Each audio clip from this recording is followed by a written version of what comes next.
Hola, estamos de nuevo en un She Talks, este espacio donde estamos conociendo a 33 mujeres que son el eje central alrededor del cual gira el Walk the Talk, un espacio fundado hace 2 años y medio donde aprendemos a ejercer liderazgo las mujeres del sector energético de Chile, de América Latina y del resto del mundo. Y hoy estamos con Cristina Victoriano. ¿Cómo estás, Cristina? Hola, Marta, muy bien, muy contenta de estar aquí. ¿Estás contenta? Sí, estoy contenta. Yo también. Como un poquito nerviosa, pero Estás muy un contenta. poquito nerviosa. Bueno, es normal. Yo estoy muy contenta de que estés. Cris, este espacio es un lugar donde vamos a estar conversando durante 30 minutos mientras caminamos. Podríamos caminar por muchos lugares, pero no sabemos por qué razón hemos elegido que sea un paseo en la montaña, un paseo en el cerro.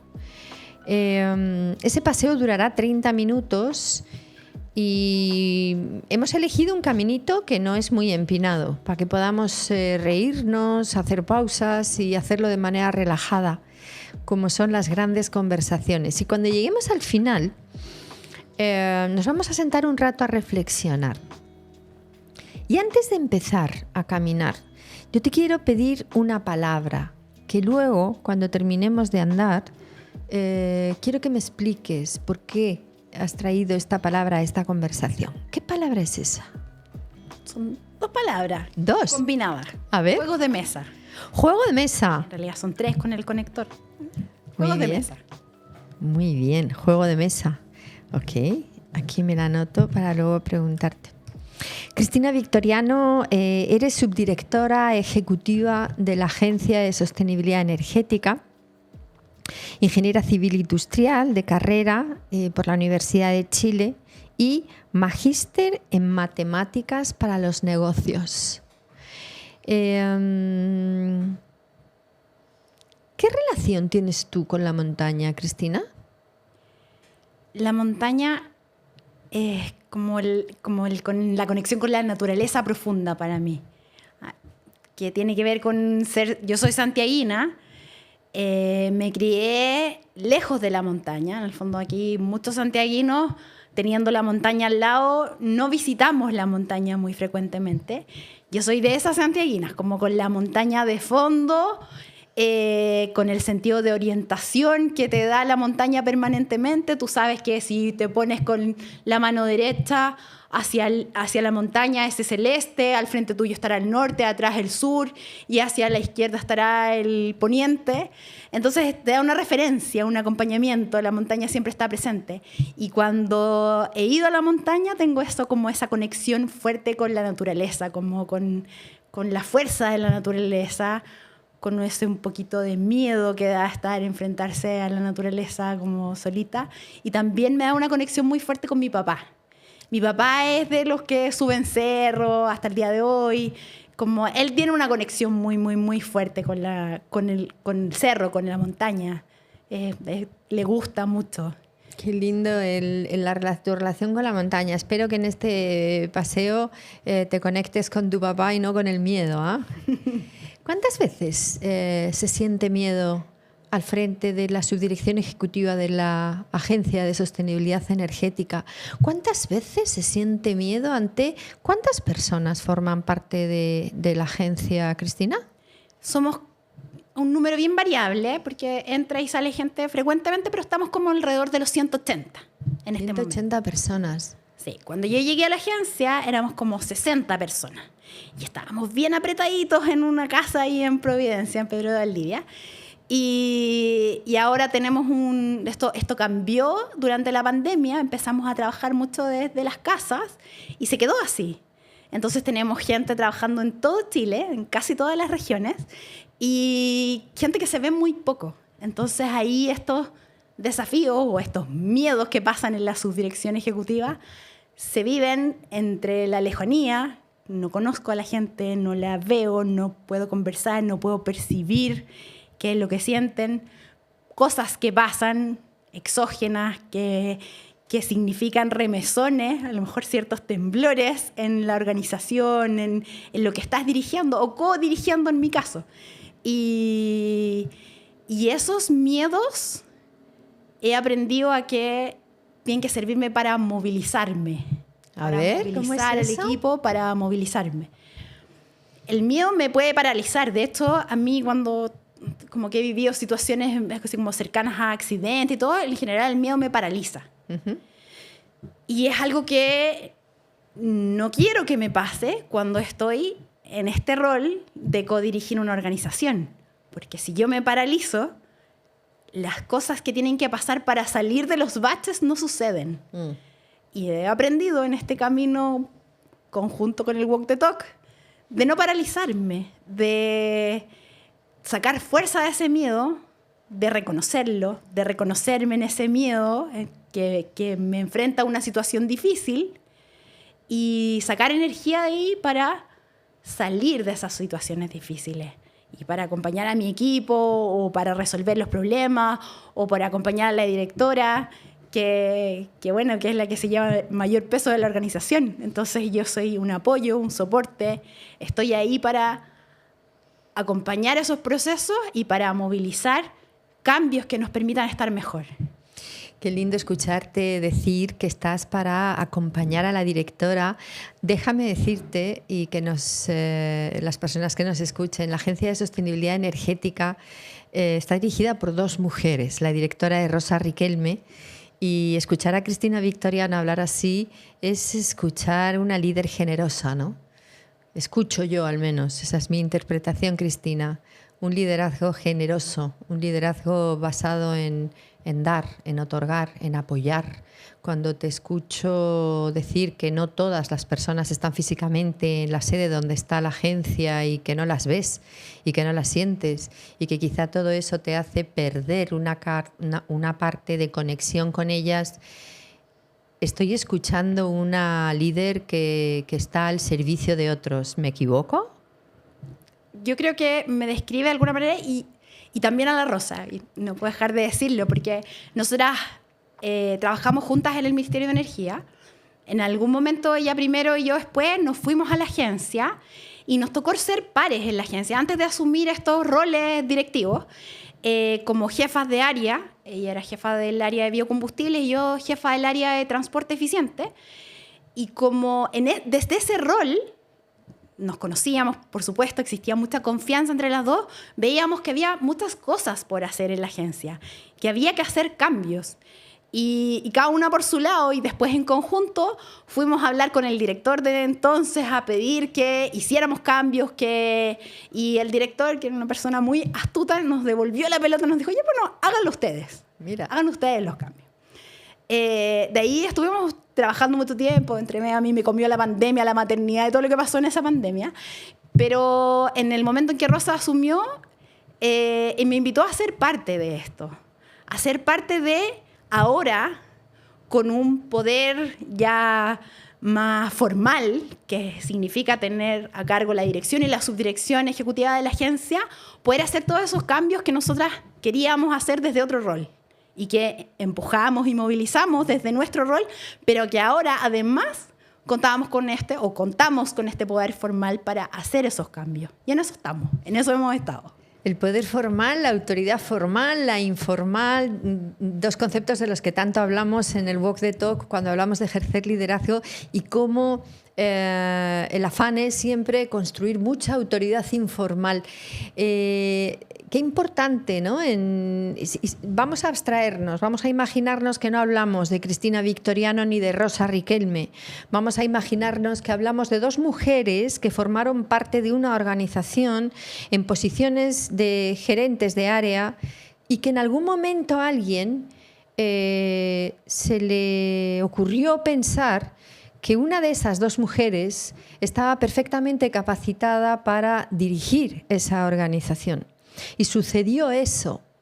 Y cómo esa persona, cuando llega a esa posición, llama a la otra para decir, ven conmigo a mi equipo y trabajemos juntas. Y cómo se ha ido engranando ese equipo, que me imagino, Cristina, que ha pasado por momentos difíciles. La Agencia de Sostenibilidad Energética es una institución de la que antes se sabía poco y sin embargo hoy día se sabe mucho.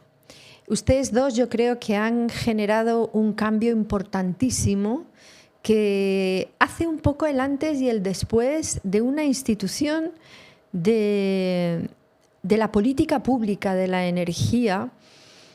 ¿Cómo se vive desde la Agencia de Sostenibilidad Energética eso que me consta que te hace a ti tanto sentido, que es el servicio público? Sí, hay hartas cosas. En la agencia, la vocación de la agencia es movilizar proyectos. La agencia recibe mayormente su presupuesto desde el sector público a través del Ministerio de Energía. Entonces hay un foco de política pública que se diseña en el Ministerio y se ejecuta en la agencia. Ese es como el diseño institucional base. Okay. Y en ese diseño institucional la agencia llega mucho más al detalle, a las personas, a la capacitación, a la instalación de los techos en las casas, a la aislación térmica en las escuelas. La agencia llega hasta el tornillo que hay que poner para hacer un cambio, una transformación en estas mejor. Todos hablamos de descarbonización así bien arriba, pero lo que hace la agencia es el proyecto que lleva la descarbonización a la realidad, a los hogares, a las industrias, a distintos sectores. Entonces, eso en sí mismo, por lo menos a mí, me moviliza mucho, pero también a la gran mayoría de la agencia. Ya, no puedo hablar por todos, pero sí con muchas personas que yo he hablado de la agencia, el hecho de hacer el cambio en una vida, en una persona que estaba manejando un vehículo de combustión y que le pasaban cosas y le salía cara la benzina, etcétera, etcétera, y que le cambiaron el vehículo por un eléctrico y el caballero está feliz porque además la gente se saca fotos con él, el vehículo no hace ruido, le pasan cosas. A las personas que trabajan haciendo eso, les llena mucho en su vida, les satisface mucho. A mí igual, por supuesto, como por eso estoy ahí, pero no solo yo estoy ahí por eso y no solo la directora está ahí por eso, sino que yo creo que hacemos una comunidad en la agencia en que nos motiva lo que hacemos, nos motiva el cambio y la transformación que podemos hacer en la vida de las personas, en la vida de los niños. Eso nos moviliza a, yo diría, casi todos.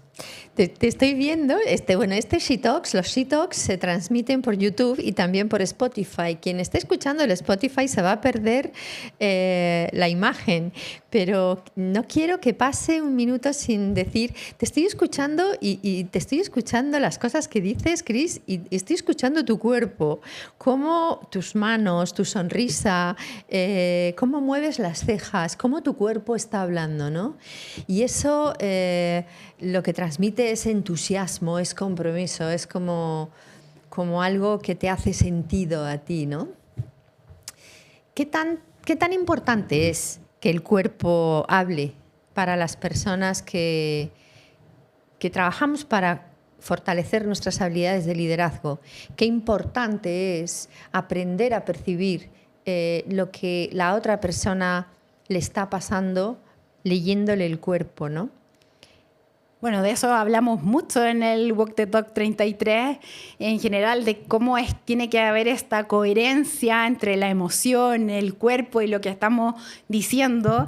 Y efectivamente, como tú dices, a mí me emociona hablar de mi trabajo. A mí me encanta lo que hacemos en la agencia, me encanta como los objetivos que logramos. Y por eso, obviamente, mi cuerpo se empieza a mover de esta manera y a transmitir eso. Y también porque hay una emoción detrás, una emoción de sentirme orgullosa, feliz, orgullosa del equipo, orgullosa de lo que significa esas personas que no se quedan ahí porque algo no les resultó, porque vienen con una solución, con una propuesta, podemos hacer esto, esto no resultó, esto no va a cambiar, esta industria está complicada, no llegan los repuestos, todas las cosas que pasan en los proyectos, pero la vuelta es ver ese compromiso de los equipos, de las personas que vienen con soluciones, con propuestas y que ojalá podamos materializar y que tratamos de hacerlo desde la dirección, la subdirección de la agencia.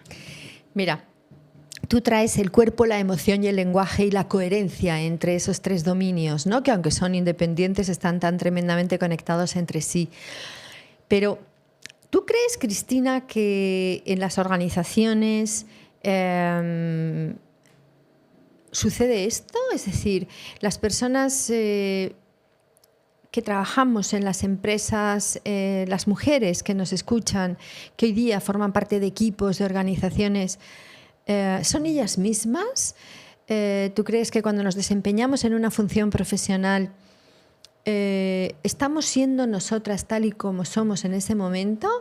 ¿O en ocasiones nos ponemos un disfraz, en ocasiones nos preguntan ¿cómo estás? Y decimos que muy bien, en ocasiones nos dicen ¿estás contenta en el equipo? Y decimos sí, sí, sí.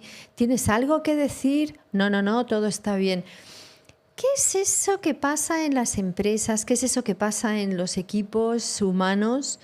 ¿Y cuál es tu experiencia? Lo que me gustaría es preguntarte muy en concreto ¿por qué te escucho tan coherente hablando con tu cuerpo, con tu lenguaje y desde tu emoción? Y si en algún momento de tu vida no eras así.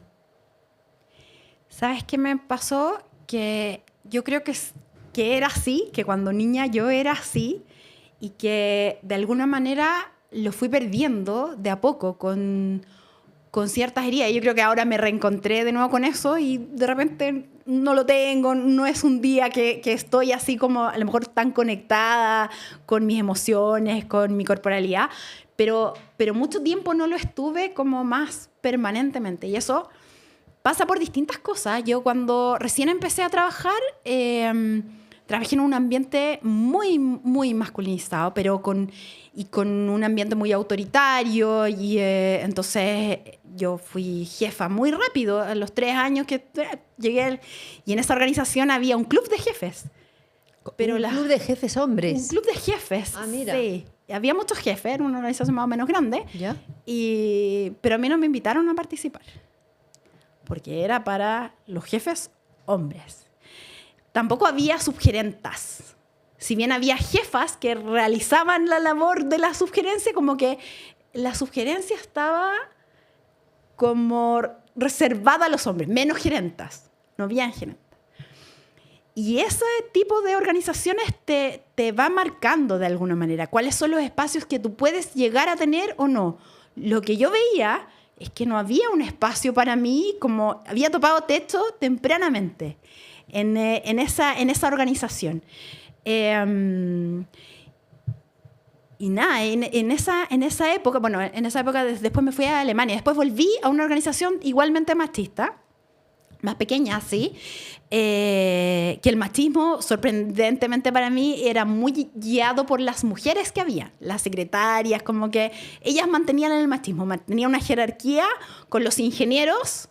Los ingenieros se les podía servir café, no sé, atender, sacar una fotocopia, pero las ingenieras no. Mira. A la ingeniera que ella se saque la fotocopia, que sirva el café. Entonces, yo no tengo problema con servir el café ni en sacar la fotocopia, me da lo mismo. Pero había una diferencia muy fuerte. Y claro, y ahí uno va como haciendo un poco de corazas. Uh-huh. Y armando estas corazas de... entonces ya no soy tan transparente con mis emociones, ya no voy cuidándome en esos espacios en que sé que si hablo muy alto me van a decir algo, entonces empiezo con unas cosas como del que dirán y cosas que te empiezan a bloquear y yo me di cuenta en alguno de los ejercicios que hicimos en Walk the Talk que tenía muy bloqueada a esa niña que yo había sido, que era así como tú me ves ahora hablando de la agencia, un poco muy conectada y muy alegre, muy positiva, como que eso yo lo fui bloqueando en el ambiente laboral porque encontraba que había que tener esa cierta formalidad y había que demostrar que uno lo hacía. En esa época, además, no era ser igual que los hombres, había que ser mejor, claro, para destacar un poquito más. Entonces es como que en una dinámica muy extraña que no me hacía sentido, pero en la cual ese era el entorno que se vivía. Qué curioso escucharte. Déjame decirte algo porque si no luego se me olvida. Pero fíjate que cuando hablas de ese contexto en el que estabas a tu regreso de Alemania, en esa empresa tan machista, ¿no? O por lo menos donde había tantos hombres, y curioso lo que comentas, la verdad que muchas veces somos las mujeres las que hemos contribuido a generar o a fortalecer los ambientes machistas, que no masculinos, pero sí machistas, ¿no? Pero fíjate cuando dices, yo empecé a construirme una coraza, ¿no? Como que fui protegiéndome, fui cuidándome. ¿Cuántas mujeres, y curiosamente nosotros lo vemos muchísimo en el Walk the Talk, y es algo que nos duele tremendamente, cuántas mujeres muy, muy jóvenes empiezan desde los primeros años que ejercen la profesión a construirse esas corazas, porque sienten que otra persona les raya la cancha, como se dice en Chile, otra persona les marca los límites. Entendiendo, y aquí quiero llegar contigo un poco para que conversemos sobre este punto tan importante de la tendencia que tenemos en general los seres humanos, pero especialmente las mujeres, en el ámbito del ejercicio de la función profesional, cuando decimos, no, es que mi jefe no me deja pasar de esta raya, no, es que en esta empresa estoy topada, no, es que aquí no voy a poder. La realidad, yo diría, no es tanto qué hacen otros que limitan mis posibilidades, sino darle la vuelta a esa reflexión, a esa mirada y decir, ¿qué me pasa a mí con lo que otros hacen, no, Cris? Tal cual, tal cual. ¿Qué me pasa a mí? ¿Qué hago yo con esto que me pasa? Eso. Qué importante es eso en el ejercicio de liderazgo. Porque claro, es muy fácil decir que venimos de décadas donde en el sector energético las posiciones de poder han estado en manos de hombres. Pero claro, es muy fácil decir, es que la culpa la tienen los hombres, es que, bueno, ha tocado eso, ¿no? Volvemos a lo que hablábamos en algún She Talk sobre la posición de Mary Bird en materia de desde dónde estamos mirando las mujeres el poder, ¿no? Quizá llegó el momento de tomar nosotros la batuta, nosotras, el liderazgo y empezar a mirar desde otros lugares, sobre todo mirándonos a nosotras, ¿no? Y yo creo que ahí es muy importante poder ver a mujeres líderes en el sector. Creo que esa foto que, como te digo, en mi primera experiencia laboral, yo no veía ninguna mujer. No existían mujeres en esa organización. No existía un role model que seguir y decir, ya, yo quiero ser como ella. Yo veía que no existía. Y por supuesto que el límite me lo puse yo. Yo dije, yo aquí no quiero estar porque yo quiero ascender, yo quiero subir. Muy bien. Y claro, me fui. Después, pero ahí descubrí algo que, y me pasó en la siguiente organización, descubrí que yo quería hacer algo por el país, que yo quería hacer algo que fuera no solamente para mí, que era mi visión anterior, que era como yo quiero ser jefa, yo quiero ser gerenta, yo quiero ser... En algún momento cambié el switch y dije, esto no es lo que yo quiero. Lo que yo quiero realmente es que lo que yo hago con todas las capacidades que puedo tener, ponerlo al servicio de que haya una mejora. Y eso realmente me moviliza. Trabajé mucho tiempo en el Ministerio de Energía, en una posición que era como una unidad de una persona, que veía eficiencia energética en transporte, que en esa época además era todo combustible y que el Ministerio de Energía muchas veces ha tenido una vocación muy eléctrica. Todo es generación, transmisión, distribución. Y lo que yo hacía no tenía nada que ver con eso, ni con bajarle la cuenta de la luz a la señora Juanita, nada que ver con eso. Pero para mí el desafío estaba en poder lograr que esos temas que podían tener un gran impacto pudieran salir adelante, siendo una persona en un ministerio. Y eso me llevó a un tema que es como cómo puedo movilizar desde una posición unitaria. No tengo un equipo, nadie depende de mí. Y creo que eso lo viví en varias personas y después aprendí que eso era liderazgo. En varias ocasiones me tocó pedir ayuda, pedir por favor a otros ministerios, a otras entidades, a otros equipos dentro del ministerio. Siempre como un poco por favor, porque no hay una jerarquía que te avale. Y siempre tuve muy buena llegada.